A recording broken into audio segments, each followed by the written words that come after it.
Hi guys, welcome back to my channel. This is Ira और आज मैं आपको बताऊंगी एग हेयर मास्क लगाने का सही तरीका। तो चलो वीडियो को शुरू करते हैं। So as you can tell I am back from gym and I just sat down to show you because today was my hair mask day. तो मैंने सोचा कि let me use this opportunity to film it and you can tell my hair is a little greasy, obviously गर्मी and gym तो पसीना वगैरह आता है काफ़ी। तो आज मैं हेयर वॉश करने जा रही हूँ और उससे पहले मैं ये हेयर मास्क लगाती हूँ हमेशा ही। मैं आपको दिखाऊंगी कि मैं कौन कौन से इंग्रेडिएंट्स अपने हेयर मास्क में डालती हूँ और थोड़ा थोड़ा उनके बारे में बताती हूँ। तो सबसे पहले मेरा एग हेयर मास्क है और मैंने सारे इंग्रेडिएंट्स यहाँ पे असेंबल कर लिया।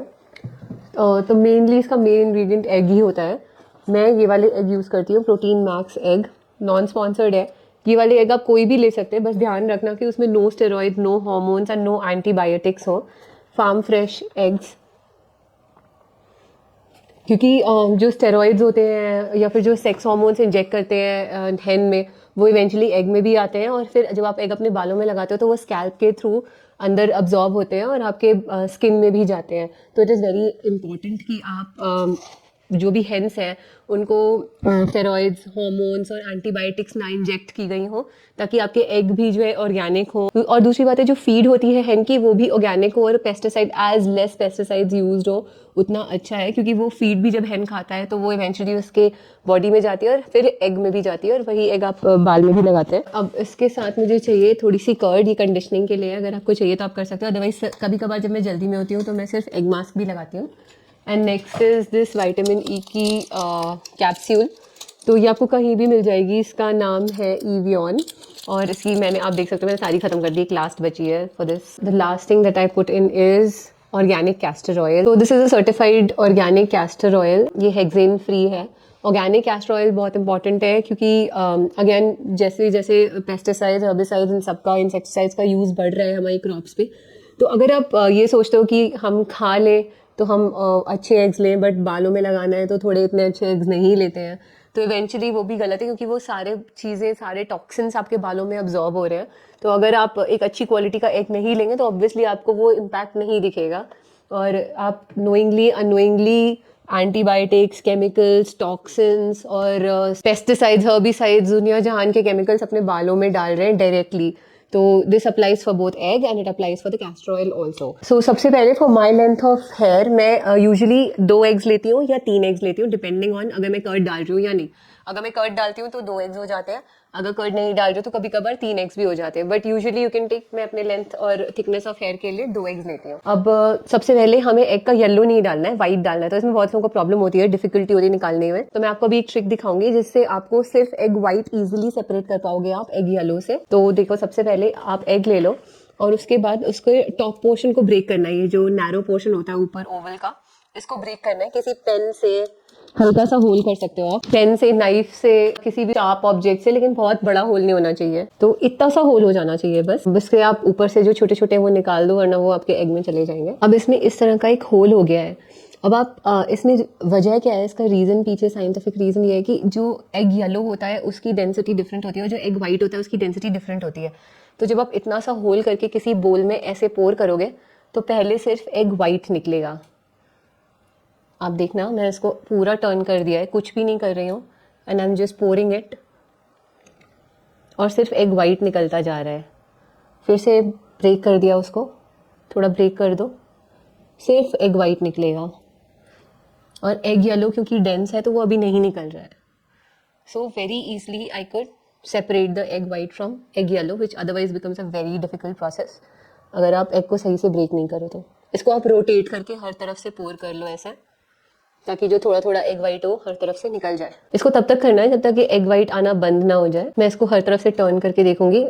अब ऐसा लग रहा है एग वाइट आना बंद हो गया है और egg yellow is ready to come almost. वो हल्का सा पीक कर रहा है। एक बारी फिर से घुमा घुमा के चेक कर लेते हैं।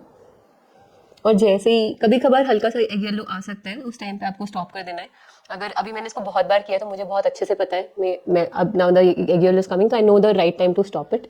Now I stop it and you can see I have separated my egg white from the egg yellow which is inside this egg. Same thing I'm going to do with the second egg. Just pour it like so. So now that I have my egg yellow, I'm going to put in this 1 capsule of vitamin E. ये भी बालों के लिए बहुत अच्छा होता है। इसको आप सिंपली कैंची से ऊपर से कट कर सकते हो या फिर हल्का सा पेन से पोक करके और तरह से इसका कंटेंट स्क्वीज़ करके निकाल सकते हो। नेक्स्ट अब इसमें मैं कैस्टर ऑयल डालूंगी। Castor oil is very good for your hair, तो थोड़ा सा मुझे अंदाज़ा है, but you can take half ढक्कन और लाइक 1 टीस्पून। ऑल्सो ये वेरी करेगा आपकी हेयर लेंथ पर। Castor oil new hair growth को बहुत हेल्प करता है। अगर आपको नए बाल चाहिए, आप देख सकते हो यहाँ पे ये मेरे बेबी हेयर थे जो अब इतने लंबे हो गए हैं, पहले ये इतने छोटे छोटे थे यहाँ पे। तो मैंने पोस्टमार्टम के बाद पूरे बाल वापस अपने ग्रो करे हैं। पोस्टमार्टम हेयर फॉल होता है। मैं नोएडा या चेन्नई में रहती थी, तो वहाँ पे काफ़ी ज़्यादा पानी सॉल्ट वाला आता था और इतना अच्छा वाटर नहीं था। उसका हार्ड वाटर आता था, उसमें बहुत आयरन कंटेंट और ये सब था, तो काफ़ी बाल झड़ गए थे मेरे। तो पूरा मैंने रीग्रो कराया है विद ऑल दीज टेक्निक्स। तो castor oil, that why I am saying, is very good for your new hair growth and also a lot of other things. It is very thick, इसकी viscosity काफ़ी अच्छी होती है। अब next इस mixture में मैं थोड़ा सा कर्ड डालूंगी। कर्ड बाल को कंडीशन करने के लिए अच्छा होता है। This is how my mixture looks. अब इस मिक्सचर को मैं मिक्स करूंगी अच्छे से, और इसमें आप हनी भी डाल सकते हो अगर आपको थोड़ा सा और अपने बालों को ह्यूमेक्टेंट देना है। Honey is a very good humectant, but वो थोड़ा से बालों को लाइट भी करता है, तो उतना उतना ज़्यादा लाइट नहीं करेगा, थोड़ा सा 1 or 2 drops, but that is also something that you can add for your hair softness and shine. So अब मैंने इसको मिक्स कर लिया है। इसको मिक्स करना बहुत इंपॉर्टेंट है, क्योंकि कुछ कुछ छोटी छोटी चीज़ें हैं, जैसे जो विटामिन ई की कैप्सूल का जो कंटेंट है वो कहीं एक जगह जाके रह जाएगा, थोड़ा सा ही कंटेंट है। और कैस्टर ऑयल भी, तो आप जब एग क्लम्पी होता है, तो अगर आप एग की क्लम्प्स को अच्छे से डिस्ट्रीब्यूट करके ब्रेक करके उसमें सारी चीज़ों को मिक्स करोगे, तो सारी चीज़ें इवनली अप्लाई होंगी all throughout the hair. तो having mixed it, let's move on to the application part. I am a little nervous about this one because I am going to do it first time on camera. I hope it's not that messy, because मैं आपको दिखाऊंगी कि मैं कैसे लगाती हूँ। सबसे पहले तो मैं इसके क्लम्प्स को ब्रेक करके छोटे छोटे क्लम्प्स ऐसे लूँगी। अभी मेरे पास बेसिन नहीं है, and then I put in the centre of my scalp here, और उसको ऑल अक्रॉस हेयर पे स्प्रेड करूँगी। तो ऐसे आप छोटा सा एक क्लम्प ले सकते हैं, you just put it, and obviously ये बोल मैंने पास में रखा हुआ है ताकि ज़्यादा मेसी ना हो जाए। A good idea would be to do it on the sink, but वहाँ पे लाइट इतने अच्छे से नहीं आएगी, तो I will not be able to show you. फिर ना आप अपने बालों को ऐसे सेक्शंस में करके थोड़े थोड़े क्लम्प्स में ऐसे लेके हर मांग पे जो ये छोटी सी हेयर लाइन होती है इस पर लगा सकते हो आप। वैसे ही इस साइड भी करना है, थोड़े थोड़े सेक्शंस लेकर। अब इधर वाले सेक्शन पे करूँगी।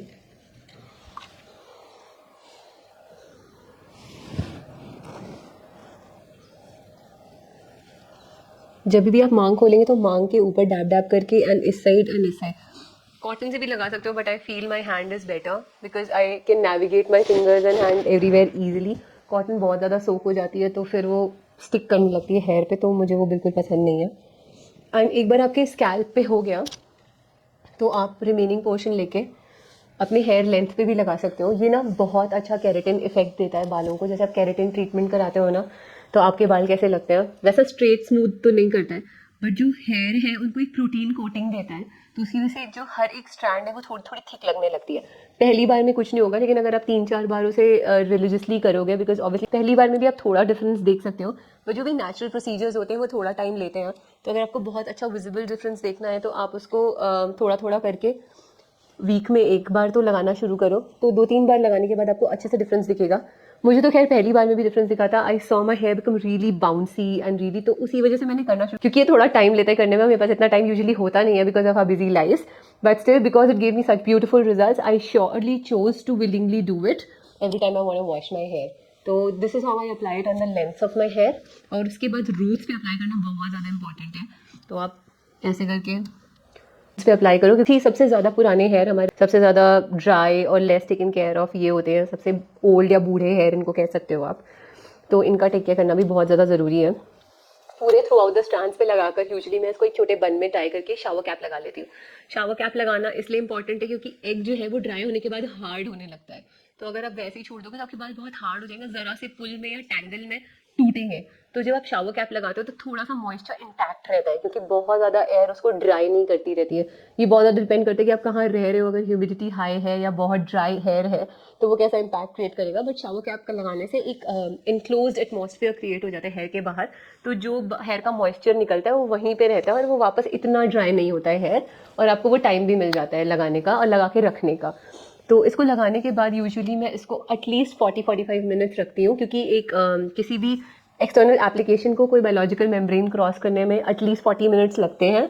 तो मिनिमम, और वो भी डिपेंड करता है कि वो वाटर लाइपोफिलिक है या हाइड्रोफिलिक है, वाटर है, फैट सॉल्युबल है या वाटर सॉल्युबल है, क्या है जो आप लगा रहे हो, उन सारी चीज़ों को और बहुत सारे अदर फैक्टर्स को। तो एटलीस्ट 40 मिनट्स लगाना है, उसके बाद आप इसको वॉश कर सकते हो। वॉश करने के लिए जब भी आप एग को वॉश करो तो अपनी शावर कैप हटाने के बाद तुरंत ही हाथ मत लगाना बाल में ऐसे ऐसे शैम्पू करने के लिए। Just stand under the shower and let the egg wash and let the hair become soft for some time. क्योंकि अगर आपने बालों को सॉफ्ट नहीं होने दिया और पहले ही हाथ मत लगाए तो हार्ड बाल जब खींचते हैं तो टूटते हैं, और वो हमें नहीं चाहिए। वो तो पूरा ही उल्टा कर देगा जो हम इतनी मेहनत कर रहे हैं उसका। तो इसलिए जस्ट कोल्ड शावर के नीचे खड़े होकर 2 मिनट खड़े हो जाओ, वो अपने आप ही पूरे बाल सॉफ्ट हो जाएंगे। मोटा मोटा जो आपने लगाया एप्लीकेशन हेयर मास्क का वो निकल जाएगा, and then you can go in with your hands and like softly remove the clumps and start shampooing your hair. So I've completed the application on my scalp through the length to the roots, और अब मैंने इसको एक बन में rap कर लिया है ऐसे पीछे। मैं कोई भी स्क्रंची, कोई रबर बैंड नहीं यूज करती हूँ, नेचुरली ही हेयर को रैप करती हूँ, ताकि स्क्रंची या रबर बैंड से जो एब्रेशन होता है या फिर वेयर एंड टेयर होता है उससे बाल खराब ना हो। And next time gonna put this shower cap, ऐसे करके शावर कैप पहन लूंगी ताकि ये मॉइस्चर इंटैक्ट रहे बालों में और बाल एक्सेसिवली ड्राई ना हो एटमॉस्फेरिक एयर से। Now I keep it for 40 minutes and go into a shower and see you with dry hair. Okay, so now this is how my hair looks after air drying naturally. तो मैंने कोई भी styling नहीं की है, कुछ भी नहीं लगाया है बालों में, and this is how my natural hair looks. No nothing, मैंने simple air dryer, even blow dry, कुछ भी ड्राइंग नहीं यूज़ करी है। हाँ, मैंने शैम्पू, कंडीशनर यूज़ किया है, सिरम यूज़ किया है और एक ओलाप्लेक्स का बॉन्डिंग ऑयल यूज़ किया है। जो भी प्रोडक्ट्स मैंने यूज़ किए हेयर वॉश करने के लिए और पोस्ट हेयर केयर के लिए वो मैं लिंक कर दूंगी। लेकिन otherwise hair mask, egg hair mask लगाने के बाद आप देख सकते हो कि प्रीवियसली बिफोर द वीडियो जो मैंने स्टार्ट किया था video, so how they were like more clumpy and sitting together, they were a little greasy also because of sweat and everything, but इस तरह का वॉल्यूम और बहुत ही ज़्यादा ब्यूटिफुल थिकनेस नहीं थी बालों में और वो बाउंस नहीं था। So this is one hair mask that does wonders to my hair, and it will do wonders to any hair because egg में जो protein होता है, it gives a lot of, hair is also made of protein, egg is also protein, so it like kind of creates a wrap around your every hair strand के around एक wrap create करता है which gives a nice shine boost and strengthens your hair. So please share this video with all of your girlfriends and even boys जिनको भी hair fall की problem है, hair thinning की problem हो रही है, उनके साथ शेयर करो। And I promise I will come up with more such videos, and I am already working on a thorough series for hair as I promised to you. Those who follow me on Instagram know about it. So with that said, happy hair masking. Bye bye. Take care.